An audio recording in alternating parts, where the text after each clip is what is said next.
New life. I suddenly found myself lying up in bed. Another transfer. They're happening a lot more frequently today. If the transfers continue to go on like this, I might really go crazy. I thought derisively. My throat was dry, so I unsteadily left the room to get a drink. In the kitchen, I found Uni peeking inside the fridge. "Oh, Satoru!" Rushing over, he pulls on my arm. "I'm so hungry." Now that he mentions it, or rather Satoru's body is hungry too. I looked around in the interior of the living area. Otaro was just standing there absent-mindedly. For some reason, she was looking around the area relentlessly. Was she looking for something? Itsumi was nowhere to be seen. Pouring some water into a cup, I downed it in one gulp. "Where's Itsumi-san?" "She went outside." "Eh?" In the large window in the living area, I could only see the darkness of pitch-black night. "What's she doing out there in this hour?" Didn't she tell you anything?" "Nope, not a word." Uni's lips curved into a point. Out. She just went out there, all smiles and laughter. "Isn't the food ready yet?" "Just wait a second, I'll go look for Itsumi-san." Itsumi's a good person, but it's not as if I can completely trust her. Someone is after Satoru's life. Because we don't know anything more than about the culprit, everyone is suspicious. I couldn't ignore any unusual behavior. I returned to my room and put on my coat, then went outside. The weather out there was freezing cold. For someone to go out in the midst of such a cold is really quite suspicious. "Itsumi-san!" I tried calling out. There was no answer. I hesitated, wondering whether I should go and search for her. What if Itsumi was actually the culprit? My surroundings were engulfed in darkness. It'd be quite easy for her to catch me off guard. I don't really want to consider that, though. What should I do? Search for her. Even if that happens, I can't just leave Itsumi alone. She may have just gone for a walk and ended up losing her way. Am I too soft-hearted? Thinking that, I started walking deeper into the darkness. By the stroke of fortune, I found Itsumi right away. If you step out the institution's entrance and head left, you'll come to a hill. I say hill, but it was really more of a modest mound, about 5 meters in height. Itsumi was standing at its peak. What the hell? It was a magical scene. Both her arms extended towards the night sky, it was as if Itsumi was goddess bathed in moonlight. If her body started floating right now, flying up in the sky just like that, I wouldn't be too surprised. Unintentionally swallowing, I hesitantly called out. And then, possibly because she noticed my footsteps, Itsumi turned her head. "Oh my!" Somehow felt a little awkward. What are you doing?" Itsumi answered with an extremely cheerful smile. "Tomorrow is my son's birthday." "Eh?" So Itsumi had a child, but I haven't seen anyone like that at Sphere. It can't be that Uni is Itsumi's child or someone ridiculous like that. "Is that so? Congratulations." "Whew, thank you." "What's his name?" "It's Junichi." Itsumi took a photo from her breast pocket. It seemed she was going to show me. I struggled a bit to climb the hill, and standing up by Itsumi's side, I took a peek at her photograph. Junichi. The picture of a boy was looking slightly mischievous. Was his age around the same as Uni's? Looking at the camera, his entire face was lit by a smile, and he was making a V sign. Wait, around the same age as Junichi's? Ooh. Could that be the elementary student that was killed by Kaiko? He's really naughty, quite the handful. Itsumi's face, she said that, was full of affection. It was the face of a mother, but ever since he got a sibling, he finally started acting more like more of an older brother. Saying that, she shows me a different picture. It's a picture of a baby. This was probably taken a few months after birth. "Oh, how cute!" Right? Appearing truly happy, Itsumi gives the photograph. "Alright, tell Big Brother congratulations, okay?" She spoke to the photograph using baby talk. She looked somehow pitiful. I finally knew what Itsumi had come for. This is Sphere, the specified psychiatric hospital for isolation niggas. Why was Itsumi here? Why weren't her children here with her? I think I could more or less figure it out. That's why Itsumi was now praying for her children living somewhere far away. From somewhere even just a little bit higher. Or a place just a little closer to the sky.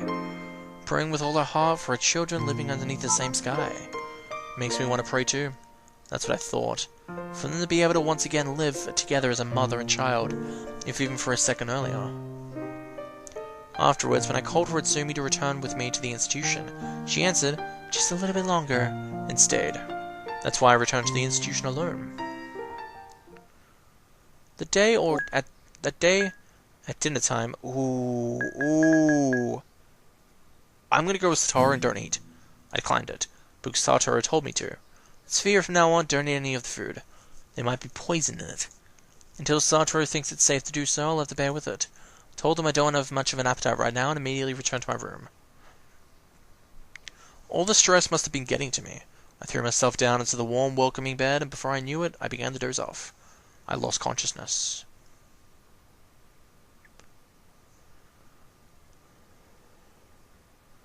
The 4th day, January 14th.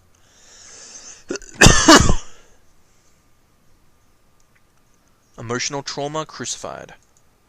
I was awakened by a faint noise. I could hear the sound of the firewood burning up. I opened my eyes. New fuel had been put into the stove. Like a tongue savouring a feast, an orange blaze dances in the mouth of the stove. This is the shelter cabin. It seems I came back before I realized it. I roused myself. From the windows, the dazzling morning light is shining in. Morning, huh? The hands of my beloved watch are pointing to 7. Izumi seemed to still be asleep. I could hear her quiet breathing. Uni is sound asleep too. I can't eat anymore. He was saying those sorts of predictable things in his sleep. Tobin, you ate my food, didn't you? Mumble, mumble. Don't call me Melvin, you damn kids. They're quarreling in their sleep. With a wry smile, I got out of bed. They're sleeping well. So then what were these noises I heard before? I casually noticed that Yomirugi's bed was empty. I tried touching the blankets. Cold. Where did he go so early in the morning? Anxious, I peered out the window. I could see his figure in front of the cabin. Putting on a coat, I went outside. Yomirugi was standing still, bathing in the morning sun. He was doing nothing, just motionlessly staring into the distance, with sorrow in his eyes. I hesitated to speak. I wonder how much time passed. Yomirugi abruptly started talking. In a direction. He was holding the compass Uni had been carrying. What? My son's resting place. Today it's the anniversary of his death. In a calm and very composed tone, Yomirugi continued. I got on that plane because I wanted to go visit his grave. But in the end I couldn't go. Sure did a bad thing. Yomirugi suddenly smiled wryly, a lonely smile. Junichi was like me. He was stubborn. He was in a lot of trouble when he got mad. Junichi? That name, where have I couldn't make it. I'm sorry, Junichi. He clasped his hands together towards the direction of the place he said his son was resting. Standing next to him, I too clasped my hands. I closed my eyes and prayed for the happiness of Yomirugi's son in the next world. Slowly opened my eyes. Yomirugi lightly lowered his head. Thank you, Fuyukawa-san. Thank you for praying for my son. No. At the moment from inside the shelter. We heard Uni talking in his sleep. Yomirugi's face was lit by a fatherly smile. If my son was still alive, he would be around Uni's age. Oops. Is that so? I thought I shouldn't be indiscreet, but I ended up asking indistinctly. Your son, how? Yeah, I guess I may as well tell you about it. Yomirugi took out a cigarette and lit it with the unusual lighter. The smell of lighter fuel tickles my nose. While gazing towards the direction where his son rests, he started talking. Oh, it's the main menu song. Junichi's birthday was near. I decided to bury him the new bicycle. The new bicycle he wanted. Junichi was so glad. Thank you, Dad, he repeated, that ingratitude so many times. Yomirugi exhaled cigarette smoke. I didn't think he would be so happy. The white smoke shone in the morning sun. I don't know if it was because of his reflexes were especially good, but all of the neighborhood kids, he was the first to get his training wheels off. With just a little practice, he was able to ride a bike. This is still a story from when he was in kindergarten, I think. Sensing the sadness in that proud voice, I nodded. That's amazing! Yeah, I was sure that child would become an even greater mountaineer than me. And ever since then, Junichi got crazy about bicycles. It made him so happy being the first of his friends to take off the training wheels. That's why on his birthday I got him a new bike. A mountain bike with all the gears. I bought it for him. But that bike was no good. I never should have bought him that such thing. Closing his eyes, he slowly shook his head. Regret filled his face. I think the story mentioned a bike earlier on, but I just don't remember in what context. But I think a bike was mentioned sometime earlier. Junichi, in high spirits over his bike, had a fall. No way, that was the accident that? No, simply a bone fracture of his leg. Since it was possible that he'd hit his head, he was hospitalized just in case. He was supposed to come back the next day, full of energy. Oh boy. Yomogi opened his eyes, then looked at me. To me it seemed he was holding down his anger by force. Yeah, he was supposed to come back. But Junichi, there... Yomogi averted his eyes, then he uttered only this. He was killed in the hospital. Killed? Yeah. And then from the mouth came that name I knew so well. By a girl called Inabushi Kaiko. Oh, fuck. My breath caught me in my throat. Killed by Inabushi Kaiko? The son of Yomogi, Junichi-kun, in the Awazuma Municipal Hospital was by Inabushi Kaiko. I tried to recall the file. Certainly among the victims there was an elementary school kid who would have been around Uni's age if alive. That was... An icy wind suddenly blew across the snowfield. Did I tremble because of the wind, or because of the truth I just heard? No, that's not it. I killed him indirectly. If only I hadn't bought him that gift. Yeah, except that whenever something bad happens, you can always blame yourself if you find a way. In the end, you're not at fault, Yomogi. He threw away his cigarette, crushing it in vexation. Not only that, he was afraid of being hospitalized alone. Since it was just for one day, if only I had stayed with him. If only. If only. Yomogi tramped on the cigarette many times. Venting the anger he couldn't suppress many times. In the end, it seems the waves of emotions overwhelmed him. His features began to change. That wasn't the Yomogi of just a little while ago, but surely the personified rage and despair of a parent who had killed his son. I was troubled over what I should say, and in the end all I could say were trite words. Even though I knew that no kind of words would comfort him. Yomogi-san, it's not your fault. Was Yomogi ashamed that I hadn't seen him angry? He stopped, and a fleeting smile crossed his face. Sorry. Then Yomogi muttered as if speaking to himself. Because of this, things with Kali turned bad too. Kali? That's Usami's last name, right? Kali? Hearing the familiar name, I involuntarily asked again. No, she's my wife. She was such a doting mother, she was unable to come to terms with the death of her beloved son. It broke her heart. Ah, that's why she said sphere. Since I too kept blaming myself, things between us became awkward.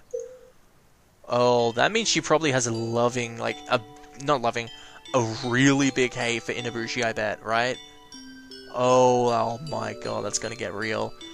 Since I too kept blaming myself, things between us just became awkward. She was so heart-sick that she had to be hospitalized, but I wanted to go with her to the grave today. So I was going to go visit her at the hospital. But this is how that turned out. Sneering, Yomogi looked around at the scenery as though it was the situation he had found himself in surrounding him. At the scenery of the shelter cabin, shut away in the snow. Life doesn't always go your way. The name Kali in the hospital for mental illness made me feel uneasy, though I hesitated at first. I asked him, by any chance, is your wife's surname Itsami-san? Yomogi opened his eyes in surprise. Yeah, that's exactly it, but how do you know? I see. Was it written in that file? Oh, I see. Wasn't it written in that file? Yomogi nodded, agreeing with himself. Truth is, I came across her in Sphere, but let's not go into that. I hesitated at the burden Yomogi. He was still grieving for his son with the story of the strange phenomenon. Her surname is different. Yeah. When we first got married, Kali took the name Yomogi. But you know, in 2008, the dual surname system was approved, right? Yes, it was. I friendly recalled the talk I had with Uni about the dual surnames. Kali was a self-reliant woman, both economically and emotionally. That's why at the time I decided that instead of forcing her to call herself Yomogi, I'd let her choose the surname she wanted. And then she chose to return to her original family name of Itsumi. She's a mixed race. She was attached to the Japanese name Itsumi. Yomogi slapped his face with both his hands. Now then. Saying that, Yomogi sighed, picked up a handful of snow, and used it to wash his face, scrubbing it over and over again. Our supplies are scarce, so we'll most likely run out of firewood and rations before long. We'll have to talk about what we're gonna do now, too. No time to be down in the dumps. Yomogi-san, let's go back to the cabin, we'll get cold. Yomogi pushed on my back and entered the cabin. His expression had gone back to normal, like it was already nothing.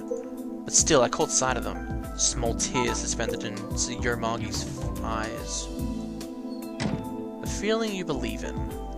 Well, I'm going to leave it here for a little while because I've been recording for 3 hours, but we will continue this next time. So, otherwise, I'll see you guys then.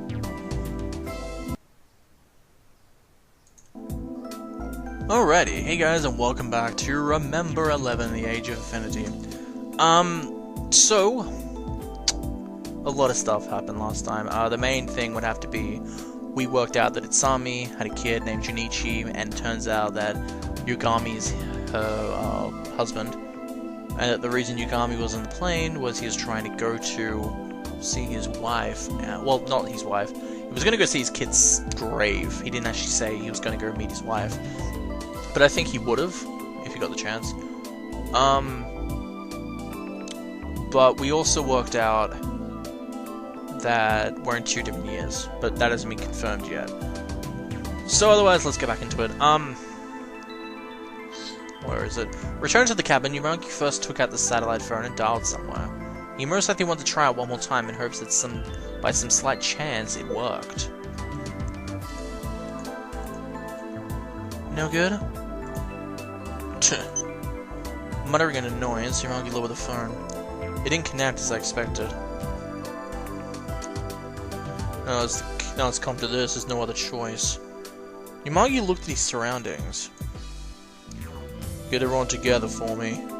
There's something important we need to talk about. What do we need to talk about? He said this with a serious face.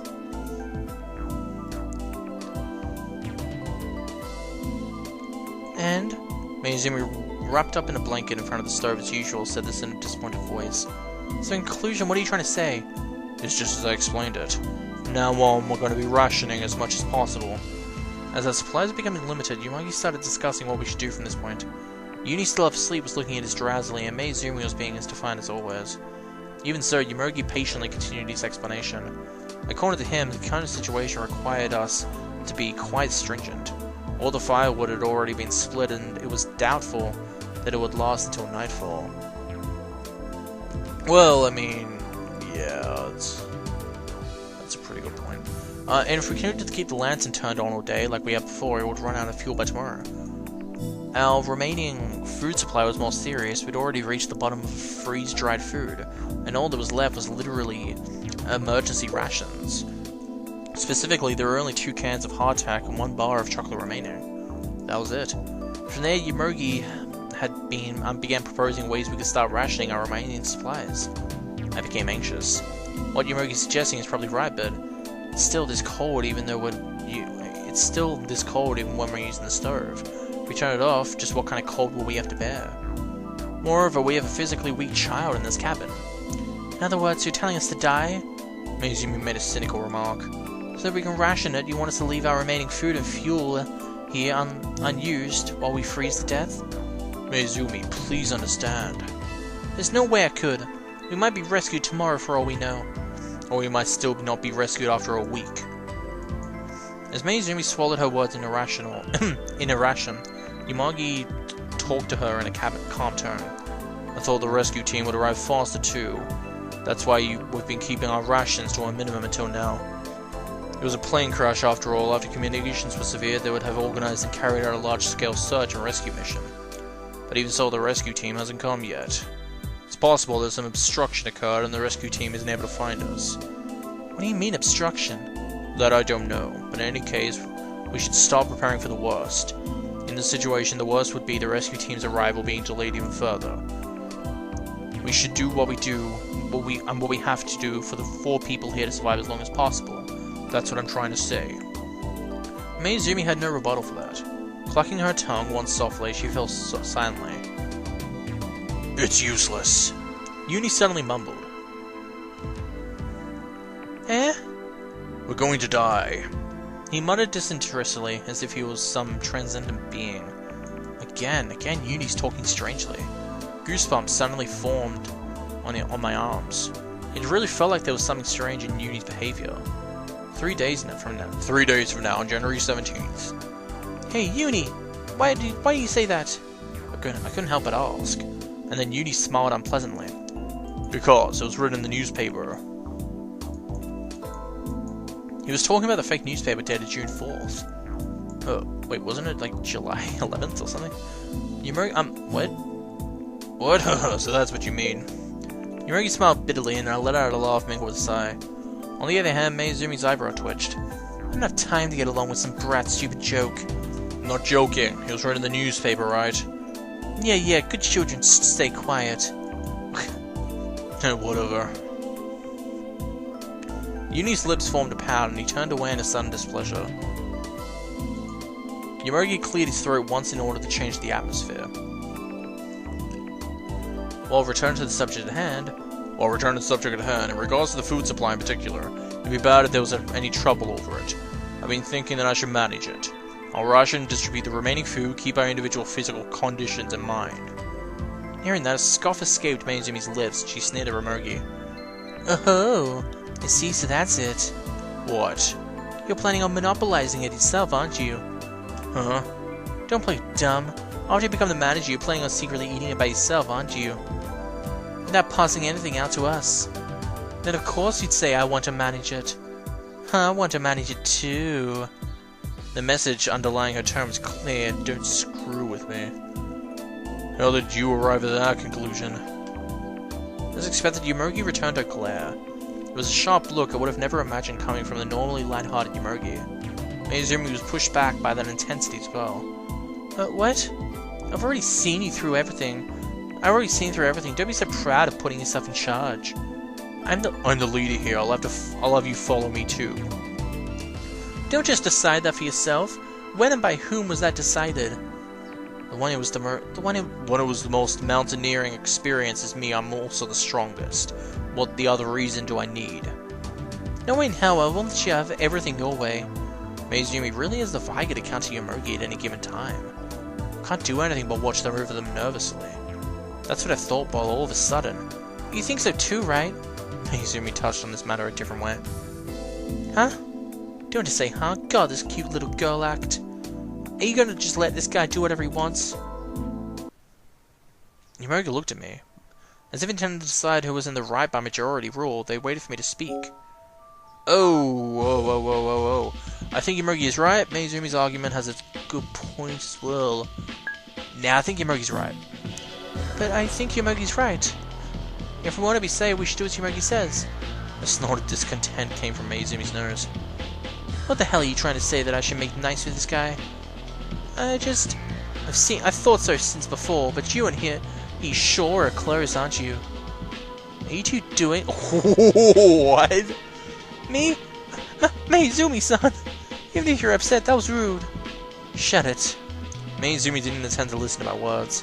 The two of you are always scheming together. What are you planning? It's no good. Being driven to a corner is such a dire situation. Meizumi was beginning to see suspicious going-ons everywhere. She won't believe me anyone now. Like this, whatever we say will be useless. Meizumi, calm down. If you continue with this attitude of yours, I'll have to use appropriate measures to stop you. Meizumi gulped and began to tremble. Turning blue, she took a step back. What do you mean? You're gonna kill me? With a disturbingly unusual atmosphere for him, Yomogi took a single step towards Meizumi. An alarm went off inside my heart. There's no way he would, I thought. But Yomogi, what are you? I stood up before too. A snowy mountain, if even a single person acts selfishly, they'll lead the entire team to their deaths. If you keep on acting like such an idiot to protect the team, I'll throw you away without a second thought. Is that a threat? It's not a threat, it's a rule. Quietly from the feeling of forcible oppression hanging on the air, I felt the vaguest sense of something terrible in Yomogi. If he was seriously planning on executing the rule he just mentioned, I won't be able to oppose him either, because there was nothing that would keep him from enforcing this rule against Meizumi.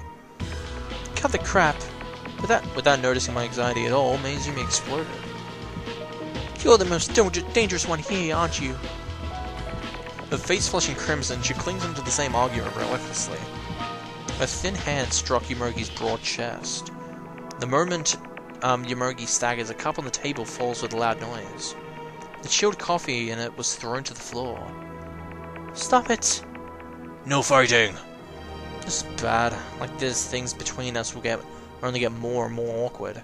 Even though the team's harmony is essential for our survival. Stop her physically!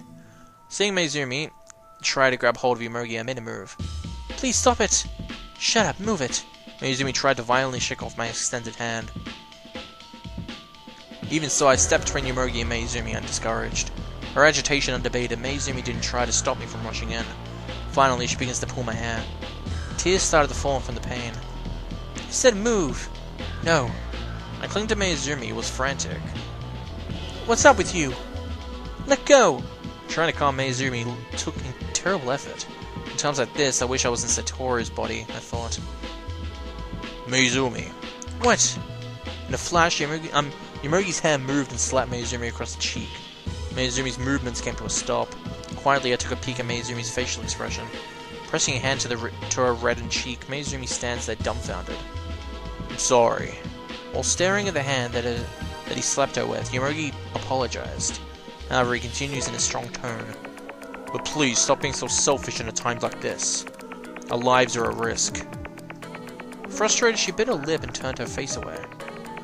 Just like that, she quietly walked towards the bed and wrapped herself up, her back to us. Shit, shit, shit! Maizumi's shoulders trembled. Please understand, Maizumi. I'm saying this with all of you in mind.